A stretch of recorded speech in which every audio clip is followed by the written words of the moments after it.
Ladies and gentlemen, welcome to Nothing No, But Net. yes, nothing but net. Swish. I think this is episode 5. I'm not good with keeping up with episode numbers. We got to write that down someday just so we can remember. You know what I mean? Got you. I got you. With that being said, he's C. Perry II. I'm the Midnight Rider, and what we try to do is give you just the feel for the NBA today through some old school wires. With that being said, you got the audio thing. Oh yeah. Of course. Look, remember, you can catch nothing but net right here on the Sideline Junkies Podcast Network Wednesdays, 7:30 p.m. Eastern Standard Time. Also, the audio version of this podcast right here, you can catch the next day on all your favorite podcasting platforms. That's iHeartRadio. That's Spotify. That's whatever. Sideline Junkies, all right? Nothing but net. Also, remember, if you're following us on social media, if you're not following us on social media, why the hell aren't you following us on social media? Sideline Junkies Podcast Network, make sure you're following us. Now, with that being said, ladies and gentlemen, this is the Nothing But Net NBA Cup Knockout Round Edition. This is 3 years in. 3 years in, which we'll concentrate on what happened last night, what's about to go down tonight, and then we'll talk a little bit about 3 years in, where's it stand, how you feel about it, and stuff like that. Okay, so I say let's go ahead and take a look at what happened last night. All right, with the knockout round, if you guys aren't familiar with the knockout round, which you should be familiar with the knockout round, knockout round is broken up into 4 divisions, 4 teams each, three divisions per, conference, 4 teams in each division. 4 teams play. 4 teams play each other, and based off a record and how many points they accumulate or score, that's what makes teams advance into the knockout stage, which is 8 teams. 8 teams playing against with the final 4 going to Final 4 going to Las Vegas, and the and the champion of the midseason tournament getting a little extra cash on the side. So with that being said, let's see what happened last night with the Eastern Conference portion of the knockout round. So we had the Orlando Magic, the number 1 seeds of the East portion, defeating the number 4 seed of the East portion, the wild card, so to speak, the Miami Heat, 117-108. All right, and our leading scores for those ball games, Desmond Bain for the Orlando Magic had 37, and the steal of the NBA offseason, Mr. Norman Powell leads the Heat with 21 points. That's got to be one of the biggest steals of the all season for sure. Thoughts on it? We've discussed the Orlando Magic over the past couple of weeks, and the main thing about the Orlando Magic is Desmond Bain getting his footing, and Desmond Bain got his footing last night with 37 points. I mean, he was seriously, balling out. This game really wasn't that close. And unfortunately with the Magic, they're down. They're once again down one of their key players, Franz Wagner. Suffered a knee injury in this past Sunday's game against the New York Knicks, and is out for the next 2 to 4 weeks. But once again, this team is this team is gelling itself into where they're at, playing a three guard offense with Bane, with with Jalen Suggs, and with Anthony Black, who has been really looking good early in this season. So uh, not a surprise that the Orlando Magic, punched their ticket to Vegas for the semifinal round. Yeah, this is one I just thought was going to be. It played out the way I thought it was going to play out. Let's put it that way, plain and simple. I thought Orlando was the better team, even though it's still early. We still have time to just to make things happen, man. So this is a good way to get it started. 117, 108. Let's get to the other part of this ball setup. Yeah, which was the nightcap in Toronto, with the 2-3 matchup. The 3 seed, the New York Knicks 117, the Toronto Raptors 101. You want to drop the high scores on that one? Yes, sir. For the Knicks, Jalen Brunson leads all Knicks players with 35 points, and Brandon Ingram leads the Raptors with 31 points. BI, I think that's the best place for BI to be. Oh my God. Me. Look, Nick guy. I watched this game last night from the beginning, and the first quarter was pretty much a shootout between Bi and Brunson. Brunson dropped 20 points in that first quarter. Brandon Ingram dropped 17 in that first quarter. I mean, there were times, during that first quarter interaction, JB would go down, jump shot. Brandon Ingram go down, jump shot, and this was like over a 4-minute span in that game. However, by the time the second quarter started, the Knicks got their footing. Josh Hart, another triple double, and by the end of the half, the Knicks had a double digit lead. It was a double digit lead that they maintained, going up as much as 23 points, and it was a double digit lead that they maintained, throughout their game. And now, them punching their ticket to Vegas. The past 2 cups, the Knicks were knocked out, at the beginning of the knockout stage. So this is their first time, making it to the semifinals. And it's funny. It's so funny. A couple of games ago, I say within the past 10 games, Josh Hart was reinserted into the starting lineup. And since then, the Knicks are 8 of 9, 8 of 9 in wins, since Josh Hart has returned to the starting lineup. I'm laughing, and the reason why I'm laughing is because I came into this season as a Knicks fan. I came into this season really looking forward to Josh Hart coming off the bench and Mitchell Robinson and Karl-Anthony Towns playing that double big.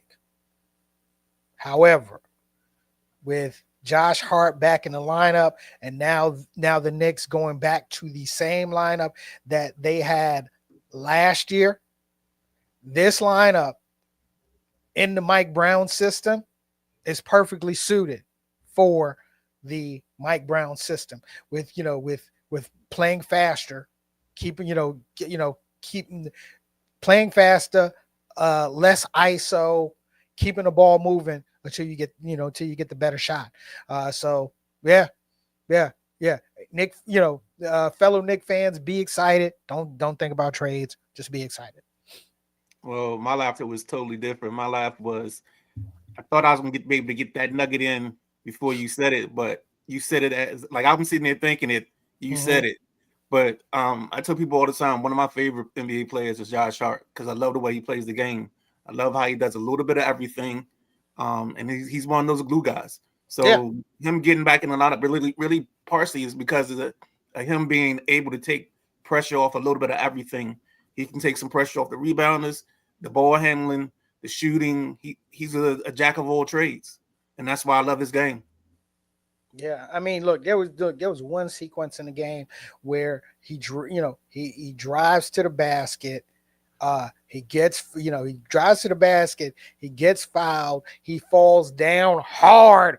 Boom, on the court. Okay, gets up, makes his free throws. They go back down. Go back down to down to the defensive end, and then he immediately draws a charge. Yeah. I mean, like I said, that type of play, you can't sneeze at. That's coaches will say, and even Mike Brown saying every player needs, every team needs a Josh Hart type player. So now I'm excited. Totally agree. All right, so we kind of got you caught up on what happened last night. Let's get you going with what's happening tonight. As the first game has already started. It's OKC and the Phoenix Suns, and in this setup, this is on Amazon TV. So this is where we get access to the Amazon version of the NBA coverage. And all of your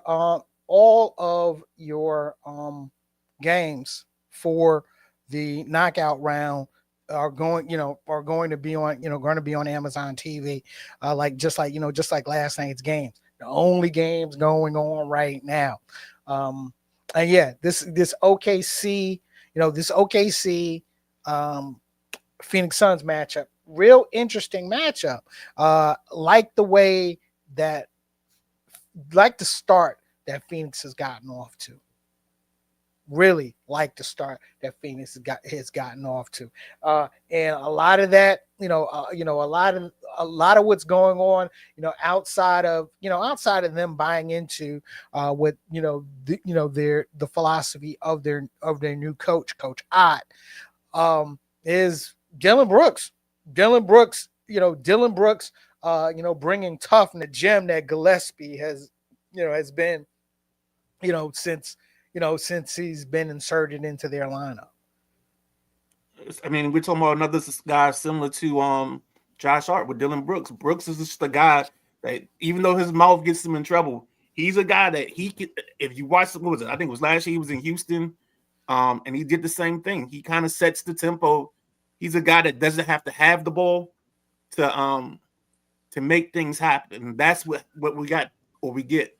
So he's another person that's he's more of a willing facilitator and helping everybody else get theirs. And that's Dillon Brooks' MO, if you really think about it. Okay, everywhere that Dillon Brooks, has been, he's been the table setter, or he's been, he's been the attitude, or he's been the one, he's been that, that one, that guy, pumping that emotion into his team to move forward. I'll say this, Dillon Brooks gets on your nerves, but also at the same time, Dillon Brooks is a player that you gotta respect and wish you had that type of player on your team. Exactly. Totally agree. Can't say it better. And then this matchup is followed up by the closeout of the evening. The San Antonio Spurs at the Los Angeles Lakers. The Lakers have had issues with their NBA Cup floor being playable, so you will get the regular surface tonight from the Lakers. You won't get the NBA Cup jazzed up. Thank God. Thank God. Yeah, but that's how I knew the cup was going on, because I saw the horrendous floors and I was like, oh, they must be in the middle of the cup, because I don't remember the lead in, and I don't want to bury the league. Let's stick to this. From all accounts that I have, unless you got something different, there's no Wembanyama tonight. So that's correct. That's all correct. I have on people being out. Yeah, but this team is maintaining a winning record while while Wemby's been out. A lot of that has to do with Wemby going out around the same time that De'Aaron Fox is returning. Okay. Right. And we've seen De'Aaron Fox when he's had good horses around him. He knows how to push those horses.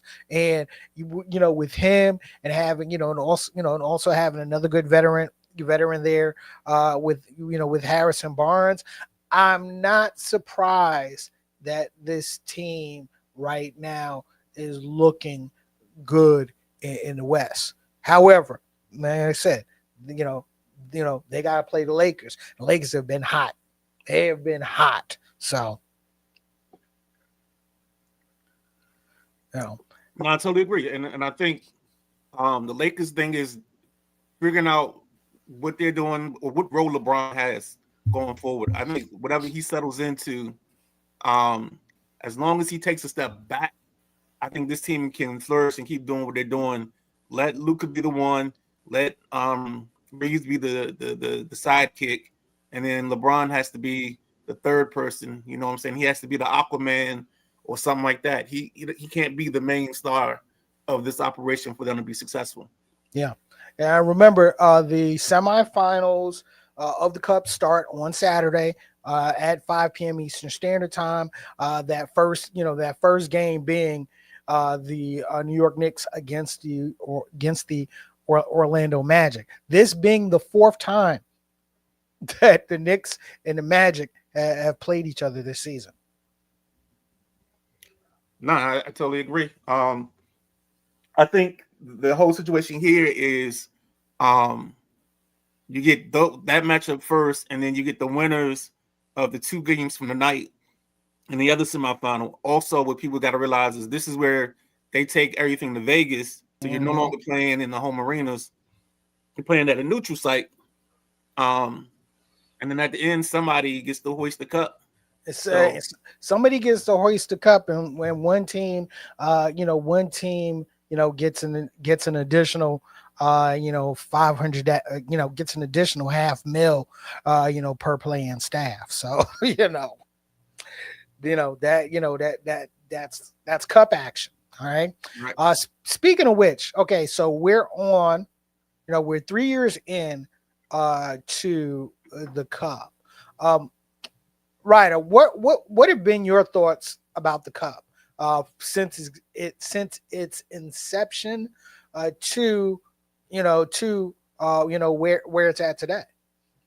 In year one, I just knew it was the pet of the commissioner, so I knew the commissioner was going to push this hard. I knew that if whoever won it was going to have to put some kind of recognition up in their building, because this has been his project. This is the one thing he's focused on the whole time.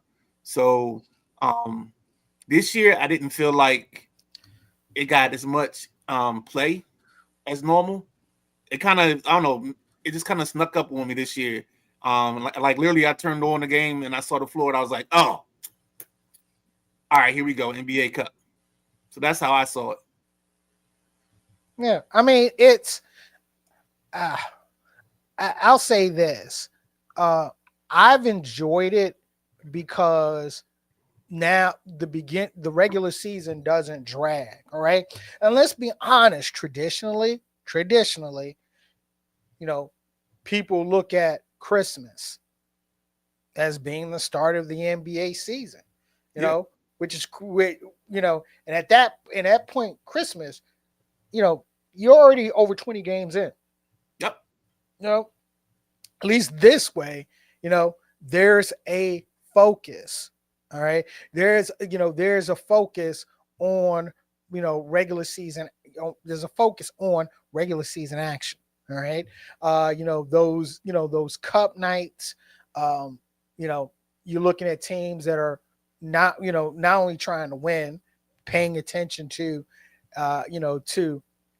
their scoring and their scoring margins to advance. And plus, let's be honest, it's extra money, and I'll say this is something to see, cats playing for money. And because to me, I love when players say that they're, they're playing to get roster spot number 9 through 12 more money. Right. Okay. To me, that's that's bonding. Mm-hmm. That's bonding, plain and simple. Looks like we got Anthony in the comments. Of He's course. not a big fan, from what I can tell, of this whole midseason tournament crap is BS. Sometimes the people who win the tournament never make the playoffs. This feels like we're who? rewarding mediocrity. Like who? LA won it the first year. And the Lakers made the playoffs. And then Indiana won it last year, right? No. Milwaukee won it last year. That's what it was. Milwaukee made the playoffs. Here's the whole thing about the tournament. The good teams are still going to be the ones that are going to win and advance in this tournament. Look at the teams that are there right now. Okay, right. You have the number two, the current number 2 seeded team in the East versus the hold on.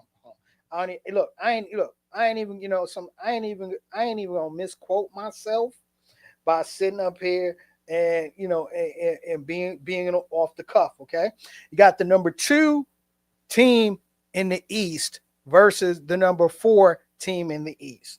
All right, out West.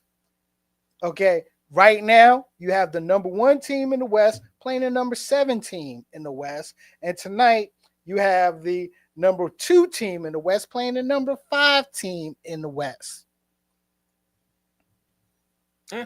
Ain't no real difference. Okay. Ain't no real difference. Like I said, it's just, it's just another, it's just another level of excitement. And I mean, think about it. LA and Indiana were the first 2 teams to play for the championship. Okay. That's where I got think about it. What they did here propelled Indiana into a good record 2 seasons ago and into the Eastern Conference Finals 2 seasons ago. All right. The Lakers Lakered. They got in the first round and faced their nemesis, the Denver Nuggets, and right. And got knocked out. All right. So okay. The whole rewarding mediocrity. No, it's just adding a little bit more. It's just adding a little bit more excitement. That's all. I'll say this: I don't see soccer fans complaining about midseason tournaments. I don't. The WNBA does a good job promoting theirs as well. Yeah, because it's they made a midseason tournament as a part of their fabric. Okay, right. And it's something that should not take away from what these teams are playing for, the playoffs and a good position in the playoffs. Also, all it should be is an enhancement. And the notion, because I see his next comment, and I want to get to this because this is the one of the misconceptions of the major misconception. To me, there's not really a point having a midseason tournament because having this feels like you cause more injuries because you're adding more games to the schedule than it's necessary. Anthony, do me a favor. I want you to put in the chat how many extra games are these teams playing. Well, let's go ahead and just explain. Let's hit them to this. Okay. The way they build the schedule out, they build the schedule to incorporate the tournament games into your normal games. So you're not playing anything extra. And this weekend with the semifinals and all that, they plan it so all right, they will now adjust the schedule to protect. Like if I have a matchup 6 weeks now against one of those 2 teams, against the Spurs, the Lakers and the Spurs won't play. They're not adding. It's just they'll put another game or they'll switch their opponent that night so that way it still fits in the flow of the schedule. Yeah, I see what you're saying though. It feels like they're adding 10 to 12 games. No, if you go look at the records, everybody's record last year still added up to 82 goddamn games. Guys, you know. It's not. It's Yeah, this is the yeah. we had this the whole first time. All right, hold on. Let me see this. C. Perry, you brought up Indiana. I believe the tournament hurt them this year because by the time they got to the Eastern Conference, final half of the roster was gone. Which year are we talking about? Nah, the biggest person they lost was Halliburton. They lost him in Game 7, so it's not they didn't lose. And once again, they still play 82 games. Still played 82 games. Right? It's not like these teams are playing extra games. They are not. Right. You know, and in a lot of instances, think about it. In a lot of instances, teams that the teams that didn't make the knockout stage, in essence, actually got extra. Really, it's extra time off, but in the end, it still equals up to everyone plays 82 games. Right. So right now, if you're not, the only games that are being played are these semifinal games. I mean, I'm sorry, these quarterfinal games. These quarterfinal games. Yeah. You know, that's the only games being played on the NBA docket tonight. And then on Saturday, it'll only be the semifinal games. And then whatever the final is, that's the only game of that night. And remember, the teams that got knocked out of the semis. Yeah, no, I'm talking about the teams that got knocked out of the quarters. Okay, their schedule is reconfigured, so they get a chance to play against each other. Once again, 82 games. What is it about money? What isn't about money? Of course, this is about money. Okay, of course this is about money. Trust me. I know these guys were having a major argument over the weekend as it related to the CFP. All right. What's the CFP in the end? What's the CFP about? Money. It's all about money. It's all about money. Okay. All right. It's all about money. It is pure entertainment value. Let's pivot off of this. Hit some. I think there's a couple headlines you wanted to touch. Not really a couple of headlines, but I do apologize. I don't have a graphic for this. Let's talk a little bit about trade value, because what's today's date? Today is December 10th. Okay, and what happens on December 15th? If you sign the contract in the off season, they're able now to move that contract and make trades happen. Yep. So now we enter the movable object portion of the season. Exactly. It becomes a situation where now you're going to start seeing some action. And let's see if I can get back to his original comment, because he kind of jumped the gun on us earlier. Yeah, you mean his first comment? Yeah. Here we go. Yeah. He said, "What are your predictions for the big time trades that are going to happen before, during, and possibly after the deadline that's coming up for the NBA in a couple of weeks?" Well, you can't do anything after the deadline.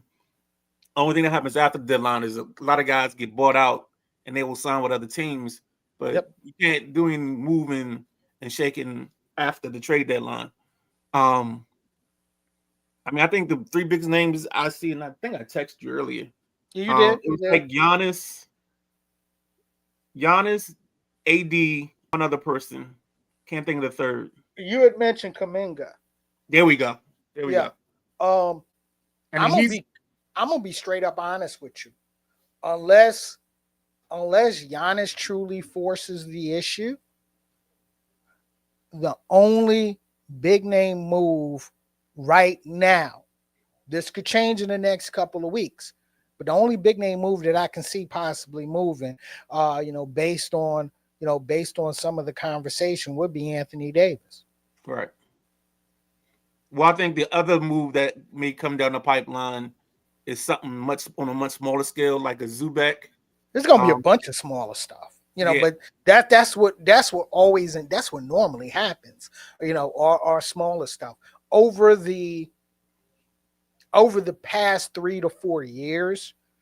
We've gotten some, interesting mid-season trades with some, with some big names.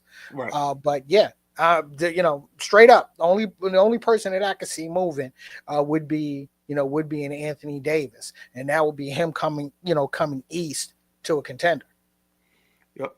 I think the other thing that we got to start thinking about, this is where the second apron comes into play, and it starts having an effect on what moves teams can and can't make. So now you got to be weary of that and seeing who wants to add and maybe take on salary. Yeah. In certain situations. Let's pin this. No, let's pin what I'm going to say next. Okay. Because it's something that me and you have discussed previously, which is we need to do a show. And hold on for a second. Let me get this out the way. No. Okay. No.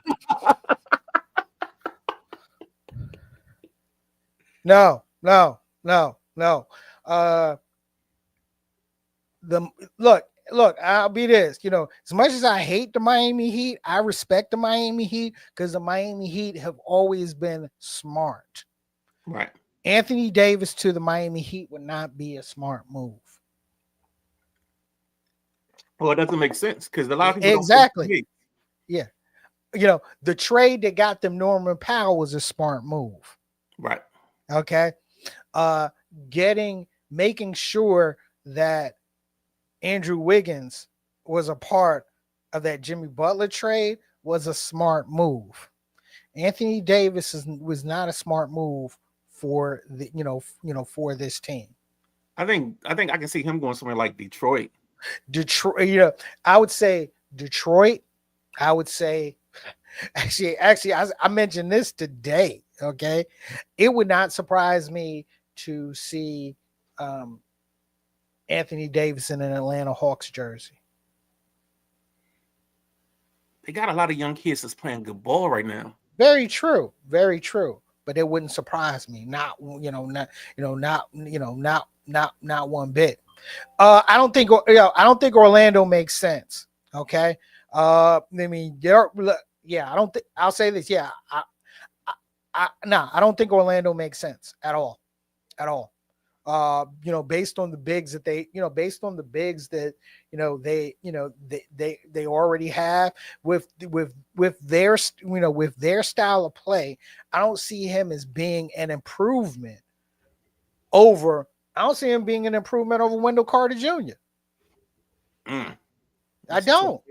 I don't. Or Mr. Reese, as we're gonna dub him. Okay, allegedly. Allegedly, right? So that's wrong, man. Yeah, hey, look, man, look. It's something, it's something about Duke players. It's something about Duke players and star basketball players. All right, because come on. Mm-hmm. Back in the day, I know you want to bring it. Yeah, you know exactly what I'm bringing. Back in the day, you gonna tell me that it didn't cross your mind wondering how the hell Shelton Williams pulled Candace Parker? Yep, it was a mind blower. When I heard it, I was like, "This ain't real. This can't be real."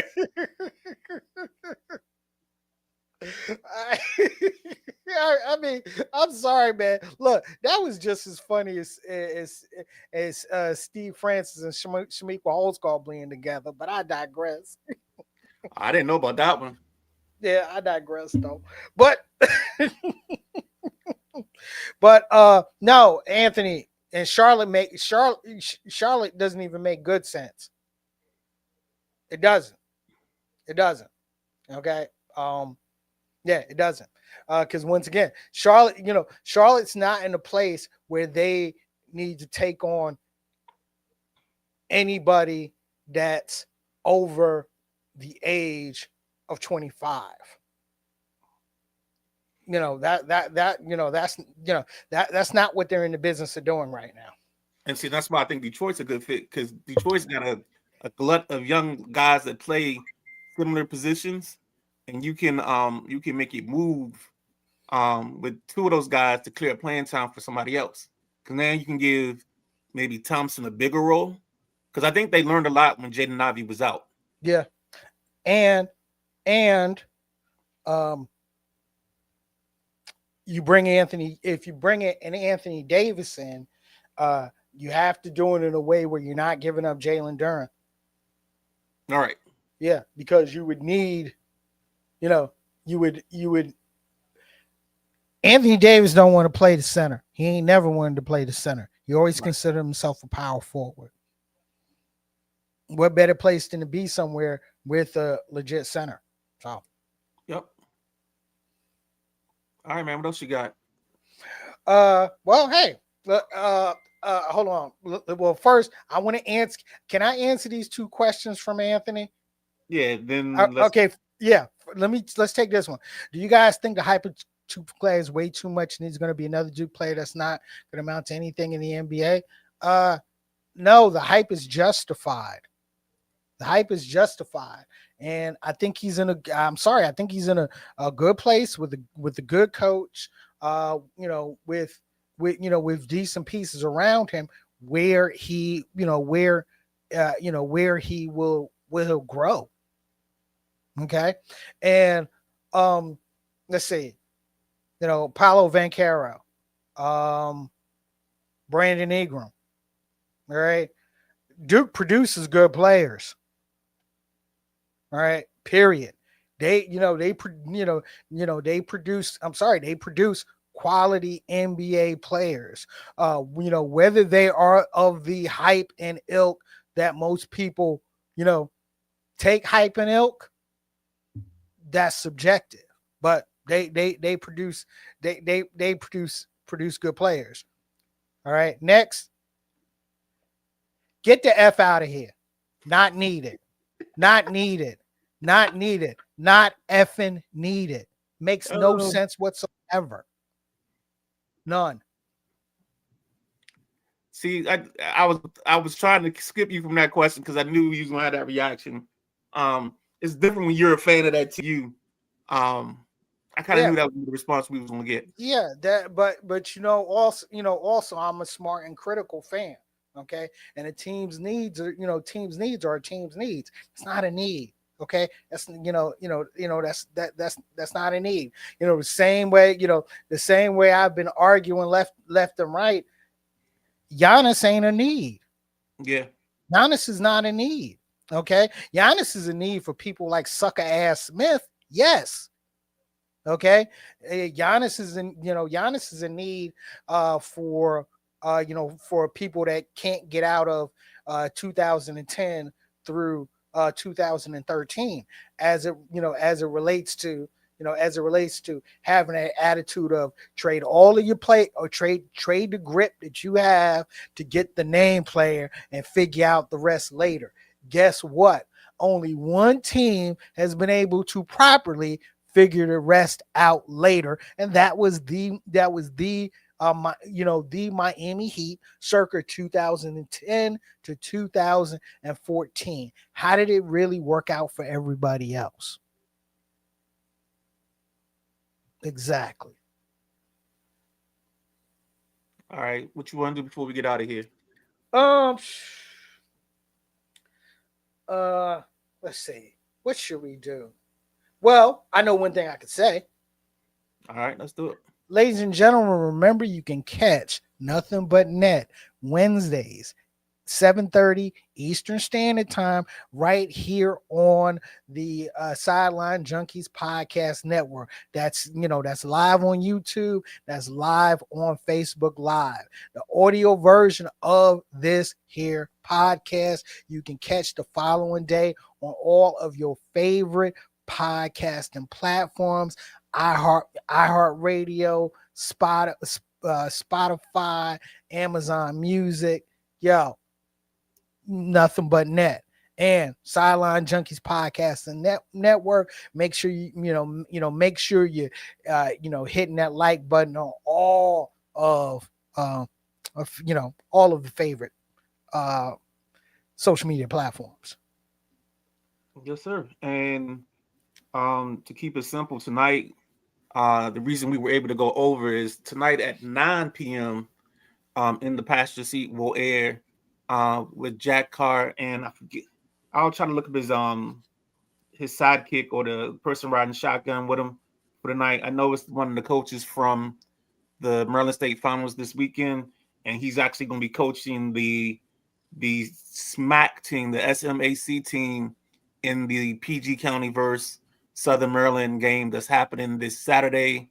I think the ball game's happening at Oxon Hill High School, so that's going to be something big, something nice to see. So once you finish this, maybe go grab something to eat, chill out for a little bit. 9 o'clock, come back, check Jack out. I think I'm actually his co-host tonight for that. So look. I'm gonna say this. All right, and and BJ, I don't want you to get mad at me. Okay, KG, I don't want you to get mad at me. I don't want anyone to be offended by what I'm about to say next. But damn it, Midnight Rider, you are the hardest working man on the Sideline Junkies Podcast Network. Nah, man. I mean, it's not hard work when you do what you love, man. When you love this and you've been dying to do this all your life, shoot, it brings sanity to me some days, I'll be in the mood all day long, and then the second whatever music hits, whether it's the Tuesday Night Flight or whatever, it's like a different person. Like, and then it becomes fun again, man. So I enjoy it, man. It doesn't feel like work all the time. So I appreciate that, man. Definitely appreciate that. And I told somebody the other day, like, I know, like, it's easy because I know we didn't even do a pre-show. You know what I'm saying? We just came in and just started letting it go. So, like, when you work with good people, man, it gets easy, man. I know over the past month and some change, since you sent me that text and was like, yo, man, you want to come on and talk basketball for NBA for like 30 minutes? And I was like, yeah, F it, why not? And and we've hit the ground running from there. If you guys, like I said, if you guys, enjoy what we're doing, following, follow, like, comment, subscribe, all of that, Anthony, look, bro, I'm always look, hold on. I gotta put this up. Midnight too humble to brag about how it works for me. He can't. I realize that, bro. I realize that. But I love this dude because he makes he makes the ride easy, man. He really does. It's since we started this, and and even on the shows that we appeared on before then, it was always like smooth, Yeah, it was always mutual, man. It was like, yo, if I get a chance, there's somebody that's not here that I want to work with. So yeah, of course, man. All right, man. I appreciate the flowers, man. Anthony, I appreciate that too. Yeah, Coach just jumped in. Exactly. Coach Devon Powell, my guy. We do Mondays, 7 p.m. Pretenders or Contenders. coach of Laurel High School football, assistant coach for Laurel High School basketball. I know they put their banner or are going to put their banner up for their state championship from last Congrats. season. Congrats. So definitely got to give them love for that. Made states, well, of course, everybody makes states, but had a tough matchup against Blake starting out the thing. And basically their season, what they did all season, came out in the Blake game. They shot themselves in the foot. Good team. They got a good young core coming back. I think we're doing the rest of the school year. So I know we got basketball previews coming. We have, I don't know if we're doing soccer. We test a little bit on the ladies flag football league. So we're trying to cover PG County sports as much as we possibly can. And with that being said, he's C. Perry. I'm the Midnight Rider. In the immortal words of the late, great HBCU legend and New York Knicks legend, Dick Barnett, fall back, baby. We out. I didn't know that was coming. I like that.